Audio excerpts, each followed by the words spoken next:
meeting would have been impossible because of the political situation of our country.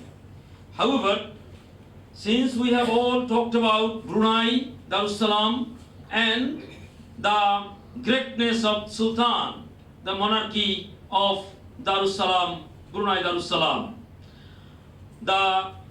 I take little pride that during my university in England, I had two friends from Brunei.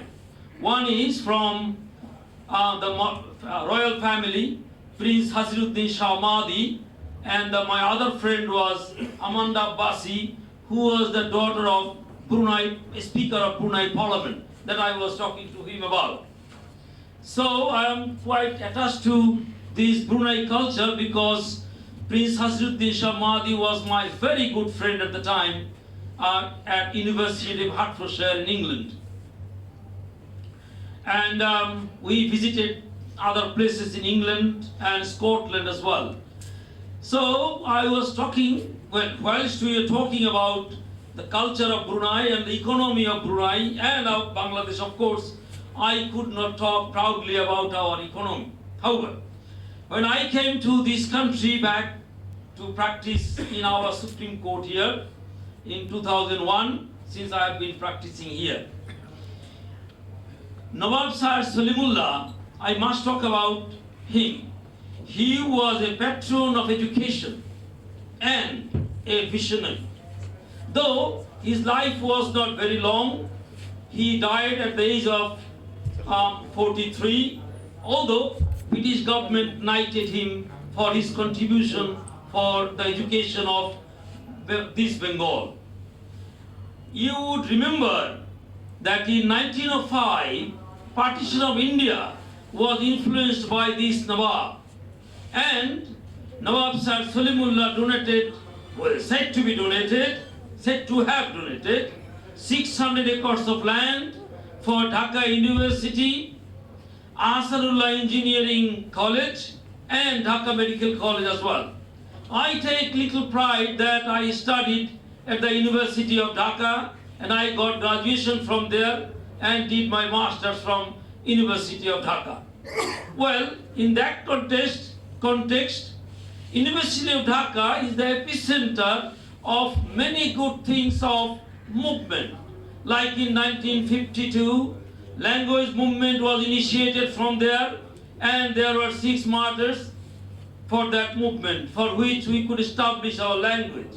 In 1971, similarly, and in 1991, and latest, I must say that this revolution of July and August, on 5th of August, fascist Sheikh Hasina, her cabinet, MPs, advisors, mayors of city corporations, chairmen of union parishads, and even Imam of Baitul Mukarram fled because of this revolution on 5th of August this year.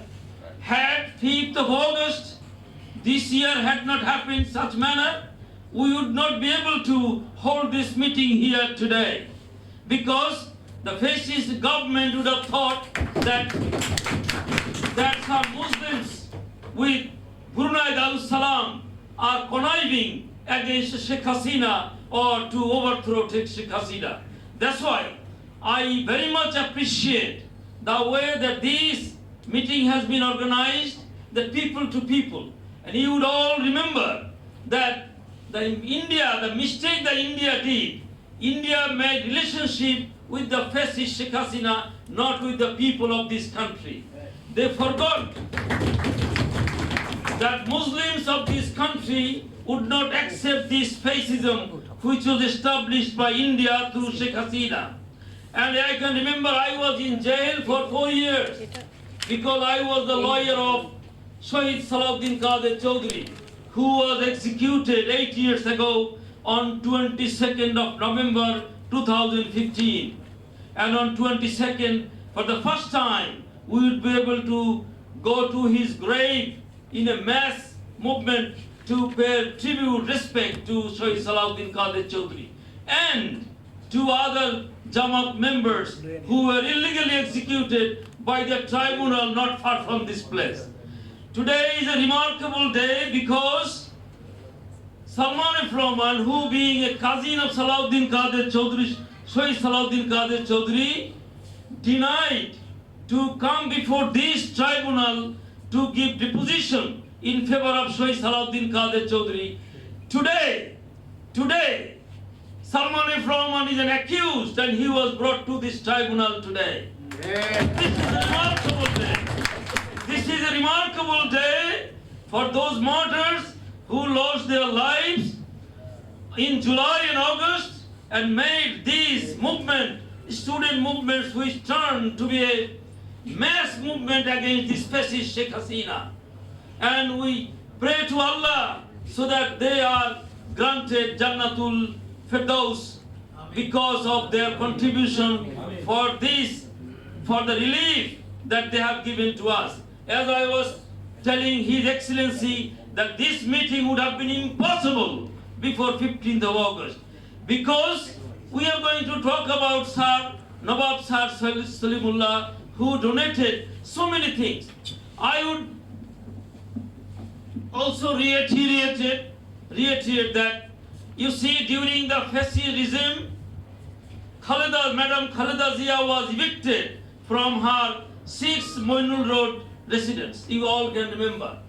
And Allah is so kind that now that Sheikh Hasina was evicted from this country, and not only her cabinet, her advisors, mayors all fled because they committed corruption.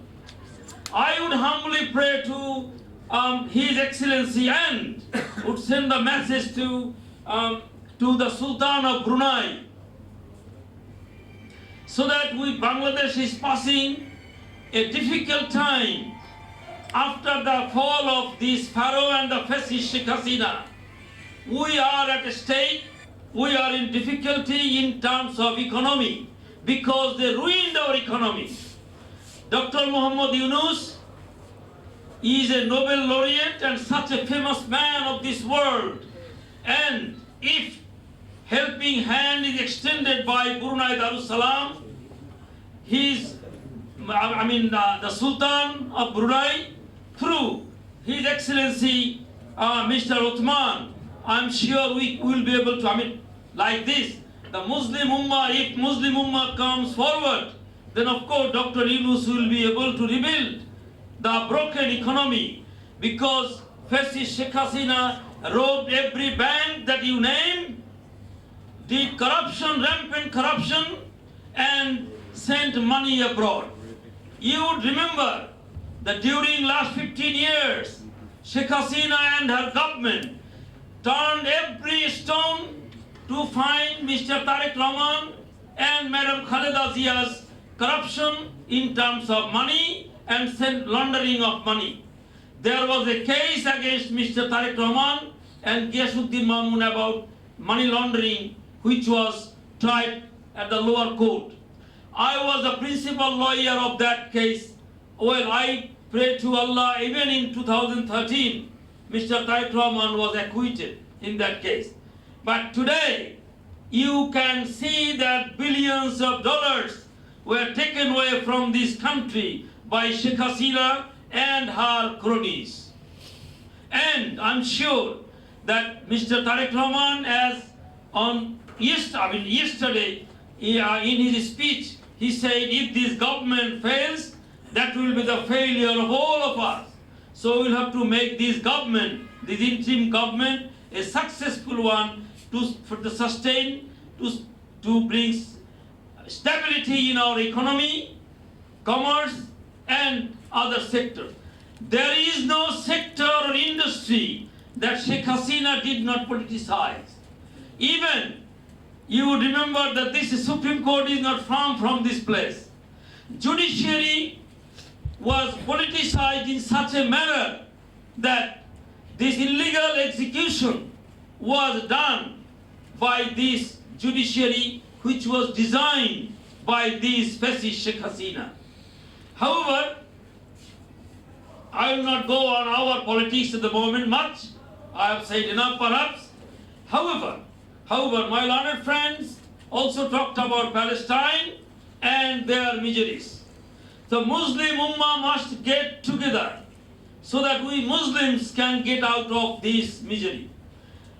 In terms of that, in 1905, at the partition of Bengal, Nawab Sir Salimullah contributed at the time. But at the time, Hindu leaders opposed that partition of Bengal.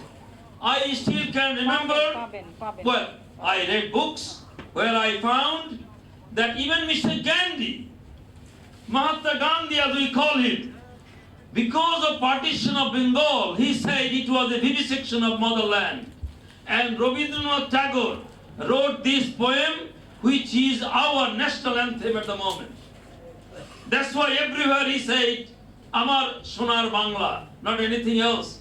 Had partition been continued in 1905, this Bengal would have been richer.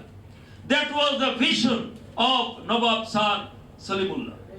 But that was shattered in 1906 and thereafter in 1911. 1911, when he was invited to Delhi by the British government, he of course raised his voice about the improvement in education and other sectors and industry and all this in this part of Bengal. Well, which British ignored, but in 1915, Nawab Sir Salimullah passed away. Well, there is a rumor that he was poisoned. Right? For the reason, when his coffin was brought to this Bengal from Delhi, his members of his family was not allowed even to see his dead body. Am I right? His son told me that his mother was allowed to see only his face and nobody was allowed. Well, coffin was not even of. However, Nawab Sir Salimullah lived in this world only for 43 years, but so many things he did not for the Muslims, the population as a whole, because this university is the biggest contribution. This Bangladesh University, BUET, is one of the biggest contributions of Nawab Sir Salimullah, and so many other things. However, today I would urge the Kingdom of Brunei Darussalam, particularly the Sultan, through His Excellency, that the ties between our countries would get stronger and stronger over the years to come. And I'm sure that Sultan of Brunei would visit our country at the invitation of Dr. Muhammad Yunus to rebuild our economy. Oh, well, thank you very much. I wouldn't take much time. Well, I'm grateful to Allah and the students who lost their lives during this July and August movement to overthrow this fascist government. And I'm sure that Dr. Muhammad Yunus, with the help of Mr. Tariq Rahman,